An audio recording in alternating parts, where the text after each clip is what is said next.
뭐 상담 코칭 다 필요 없어요. 동기부여 뭐 도파민이 어쩌고 다 필요 없어요. 이것만 이해하면 멘탈 신이 됩니다. 정신력은 지능에서 나옵니다.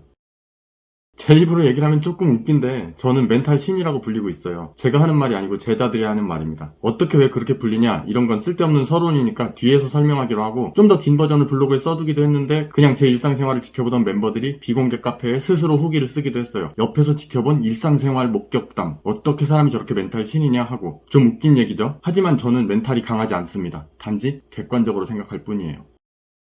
첫째, 객관적으로 생각합니다. 멘탈이 털리는 첫째 이유는 객관적으로 생각하지 못하기 때문이에요. 대부분의 평범한 사람은 난 좀 열등감이 있다 이런 생각을 하잖아요. 자기 객관화라는 말을 들으면 제일 먼저 무슨 뜻으로 받아들이죠? 너 자신을 알라 정도로 받아들입니다. 그게 정말 객관적인가요? 자기 객관화라는 말 속에는 자신의 부족함을 알라는 뜻도 있지만 자신의 능력을 객관적으로 알라는 뜻입니다. 영어로 몇 마디라도 할 수 있으면 한국인 전체 상위 30%는 돼요. 1000자 이상의 글을 써서 뭔 소린지 알 수만 있어도 한국인 전체 상위 30-40%는 됩니다. 정말이에요. 자신의 능력, 노력, 성품, 지식, 지혜, 인성, 뭐 또 자산, 경험, 경력, 실력, 소득 뭐 많죠. 그런 내 인생의 구성 요소들에 대해서 객관적으로 인지할 수 있냐 이겁니다. 그게 안 돼서 열등감에 빠지는 거고 멘탈이 쉽게 흔들리는 거예요.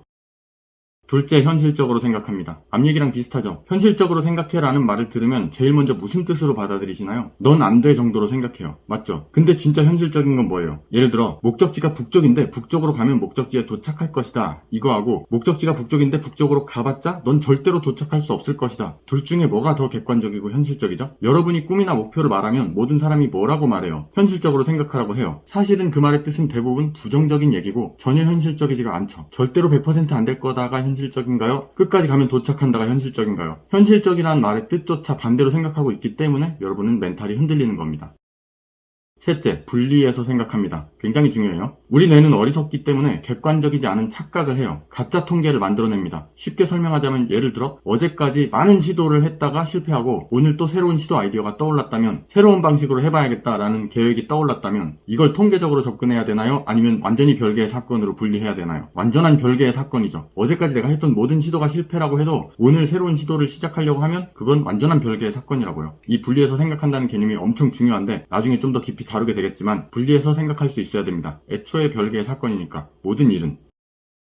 넷째, 좀 길어지니까 압축해서 논리적으로, 이성적으로 생각합니다. 쉽죠? 감정에 따라 판단하지 않는 거예요. 지금 유튜브에서는 삭제된 지능이 높아 보이는 법 영상에서 말한 적이 있지만 그건 네이버 TV에 있으니까 보시고 멘탈 신들은요 기분에 따라 판단하지 않습니다. 감정에 따라 판단하지 않아요. 세상의 모든 실패는 뭐죠? 자발적 포기입니다. 세상 모든 성공의 본질적 원리는 동일해요. 성공할 때까지 성공을 향해서 계속 간다. 멈추지 않고. 좀 더 자세한 버전은 블로그에 있어요. 근데 우리는 우리 인생의 의사결정을 대부분 무엇에 근거해서 판단하고 내리죠? 이성이나 논리가 아니라 기분이나 감정에 따라 판단합니다. 그러니까 항상 나쁜 결과가 나오는 거예요. 배운 대로 꾸준히 하면 반드시 성공한다라는 걸 논리적으로 충분히 이해하고 있어도 그냥 눈앞에 빠른 결과가 안 보이니까 자꾸만 감정을 느끼는 거고 자꾸만 기분을 느끼는 거고 하기 싫은 마음이 자꾸 들고 포기하고 싶은 마음이 생기는 거고 그 기분에 따라서 의사결정을 하니까 나쁜 미래가 반드시 오는 거죠. 다섯째, 전략적으로 생각합니다. 이게 사실 가장 중요한데 기분에 지배받지 않고 목표의식을 잃지 않고 끄떡없는 멘탈 신이 되려면 근본적으로 어떻게 하면 될까요?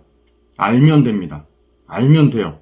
너무너무 중요한 말이에요. 인간의 모든 공포는 어디서 나오죠? 무지에서 나옵니다. 세상의 모든 무서운 것들은 모르기 때문에 무서운 거예요. 어둠 속의 거실에서 갑자기 소리가 날 때 막내 아들이 깨있다는 걸 알고 있으면 하나도 무섭지 않죠. 누가 소리를 냈는지 모르기 때문에 무서운 거고 우리는 곰을 무서워하지 않아요. 우리 인류는 곰을 알고 이제 곰을 통제했으니까. 하지만 귀신은 많은 사람들이 무서워하죠. 상상도 못한 모르는 거니까. 미지의 존재니까. 세상 무엇이든지 알면 두렵지 않고 멘탈이 흔들리지 않습니다. 그럼 여기서 이걸 왜 전략이라고 표현했냐? 중요합니다. 어떻게 될지를 안다는 것은 전략을 아는 방법뿐이니까요. 이렇게 하면 이렇게 돼서 결국 이런 일들이 일어날 것이다. 이걸 여기서 전략이라고 부르는 거예요. 지난 3년 동안 그걸 만들어주고 그걸 가르치는 일을 해왔고요. 전략은 인과관계이고 전후사정이고 시나리오이고 논리입니다. 객관적으로 현실을 관찰하고 세상의 원리를 이해해야만 생깁니다. 그걸로 논리적인 사고에 따라서 멘탈 신들은 미래를 예측할 수가 있죠. 그래서 전략적으로 사고하는 사람들은 마음이 흔들리는 법이 없는 겁니다. 어떤 미래가 올지 정확히 알고 있으니까.